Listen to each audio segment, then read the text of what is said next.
Air ট্রানজাট এয়ারলাইন্সের flight 236 Toronto থেকে লিসবনের দিকে যাচ্ছিল।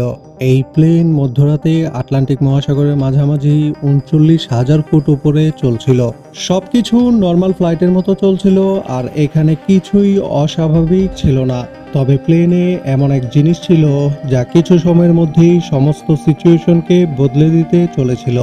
এখানে আপনাকে বলে রাখি যে আটলান্টিক মহাসাগরের মধ্যে ৩৯,০০০ ফুট উপর থেকেও দূর দূরান্ত পর্যন্ত পানি, আর পানি ছাড়া কিছুই দেখা যায় না। সেখানে পাইলট হঠাৎ করেই লো ফিউল ওয়ার্নিং নোটিস করে। এই ওয়ার্নিং পাইলটদের কাছে এক ভয়ঙ্কর হুমকি ছিল, কেননা আটলান্টিক মহাসাগরের উপরে ফিউল শেষ হওয়ার শুধুমাত্র একটাই পরিণাম ছিল, আর তা হলো মৃত্যু। হ্যালো বন্ধু, স্বাগতম আপনাকে মিছায়ের আরও একটি নতুন এপিসোডে। এই ঘটনা ঘটেছিল 23শে আগস্ট 2001 সালে। টরন্টো পিয়ারসন এয়ারপোর্টে এয়ার ট্রানজাট এয়ারলাইন্সের এয়ারবাস A330-কে টরন্টো থেকে লিসবন যাওয়ার জন্য প্রিপেয়ার করা হচ্ছিল। এইটা 7 ঘন্টার ননস্টপ ফ্লাইট হতে চলেছিল।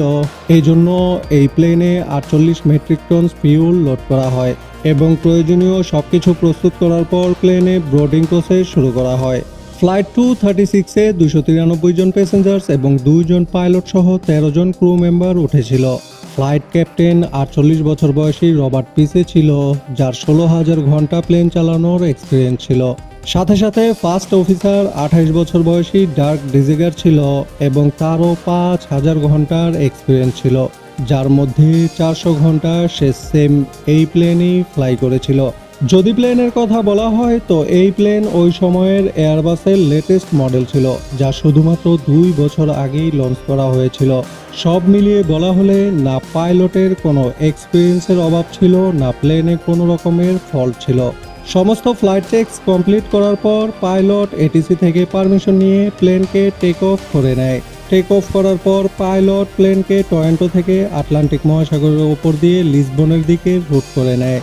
কিছু সময়ের মধ্যেই প্লেন ৩৯,০০০ ফুট অ্যালটিটিউড গেইন করে এবং তা সুন্দরভাবে চলতে থাকে। সাধারণত এমন লং ফ্লাইটে পাইলটের বেশি কাজ করতে হয় না, বেশিরভাগ কাজ অটো পাইলট সিস্টেমেই সম্পন্ন হয়।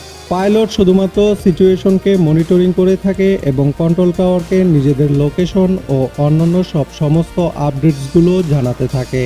ফ্লাইট 236 টেক অফ করার 4 ঘন্টা অতিবাহিত হয়ে গেছে, আর এখন পর্যন্ত সবকিছুই একদম ঠিকঠাক ছিল এবং প্যাসেঞ্জার্স কেবিনে বেশিরভাগ প্যাসেঞ্জার রাত হওয়ার কারণে ঘুমিয়েছিল। প্লেন আটলান্টিক মহাসাগরের ঠিক সেন্টারে পৌঁছে গিয়েছিল, আর এইটাই ওই সময় ছিল যখন প্লেনে এক সমস্যা দেখা দেয়। কানাডিয়ান টাইমের হিসাবে রাত 1টা বাজে পাইলট জাহাজের ইঞ্জিন নাম্বার 2 অর্থাৎ প্লেনের রাইট ইঞ্জিনে এক অ্যাবনর্মাল রিডিং নোটিস করে। ইঞ্জিনে অয়েলের প্রেসার অনেক বেশি শো করছিল, অয়েলের কোয়ান্টিটি কম এবং অয়েল টেম্পারেচারও লো ইন্ডিকেট করছিল। এই রকম ইরর পাইলট তার নিজের ক্যারিয়ারে এই প্রথম দেখছিল। সে দ্রুত ফ্লাইট ম্যানুয়াল খোলে এবং এই অদ্ভুত ইরর সম্পর্কে জানার চেষ্টা করতে থাকে। নর্মালি যখন প্লেন অপারেটিং হয়ে থাকে তখন সময়ের সাথে সাথে অয়েল টেম্পারেচারও বাড়তে থাকে, কিন্তু এখানে অয়েল টেম্পারেচার লো ইন্ডিকেট করছিল, যা কিনা কোনোভাবেই নর্মাল ছিল না।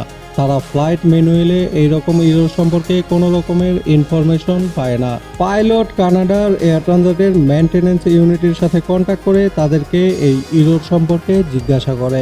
দুর্ভাগ্যবশত মেইনটেনেন্স ইউনিটেরও এই এরর সম্পর্কে কিছুই জানা ছিল না। তারা পাইলটদের বলে যে তারা যেন এই ইররকে মনিটরিং করতে থাকে এবং তারা কিছু সময় পর আবার তাদের সাথে কন্ট্যাক্ট করবে। পাইলট এটা চিন্তা করে রিল্যাক্স হয়ে যায় যে মনে হয় কোনো ফল্টি সেন্সর অয়েলের এই ভুল নির্দেশ দিচ্ছে। কিন্তু আধা ঘন্টা পর ক্যাপ্টেনের সামনে অন্য আরেকটি অ্যাডভাইজরি মেসেজ ডিসপ্লে হয়।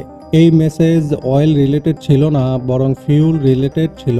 কমার্শিয়াল এয়ারলাইন্সের ফিউল প্লেনের 2 পাখায় সমানভাবে ডিস্ট্রিবিউট করা থাকে, কিন্তু পাইলট এটা নোটিস করে তাদের ফ্লাইট 236-এর দোনো উইংসে ফিউলের ব্যালেন্স সমান ছিল না। রাইট উইং এর ফিউলের কোয়ান্টিটি লেফট উইং এর তুলনায় অনেক কম ছিল। এখন নর্মালি এই সমস্যাও এতটা সিরিয়াস ছিল না, কেননা এই সমস্যাকে ফ্লাইটের মধ্যেই ফিক্স করা যায়। ক্যাপ্টেন এই সমস্যাকে ফিক্স করার জন্য ক্রসফিট ভালভ খুলে দেয়, ফলে লেফট উইং থেকে ফিউল রাইট উইং এ যাওয়া শুরু করে। এবং কিছু সময়ের মধ্যেই পুনরায় দোনো উইংয়ে ফিউলের কোয়ান্টিটি সমান হয়ে যায়। এর 10 মিনিট পরেই এখন লো ফিউল ওয়ার্নিং শো করছিল। আর এইটা এমন এক সমস্যা ছিল যাকে কোনো পাইলটই কখনোই ফেস করতে চায় না, তাও আবার প্যাসেঞ্জারে ভর্তি প্লেনে। এক পর্যায়ে পাইলট দেখে রাইট উইংয়ে আবারও ফিউল কম হয়ে গেছে, আর এখন দোনো উইংস মিলিয়েও এতটা ফিউল নেই যে যাতে লিসবন পর্যন্ত পৌঁছানো যায়। আর এইবার মামলা সিরিয়াস হয়ে যায়, আর তা এমন সিরিয়াস হয়ে যায় যা পরবর্তীতে ইতিহাসের পাতায় যোগ হয়ে যায়। সামনে ফ্লাইট 236 এর সাথে কি হতে চলেছে তা দেখতে এখনই চ্যানেলটিকে সাবস্ক্রাইব করে বেল আইকনের অল অপশন সিলেক্ট করে নিন, তাহলে পার্ট 2 দেওয়ার সাথে সাথে আপনার কাছে নোটিফিকেশন চলে যাবে। তো ভালো থাকুন, সুস্থ থাকুন, দেখা হবে ফ্লাইট 236 এর পার্ট 2 এ। ধন্যবাদ।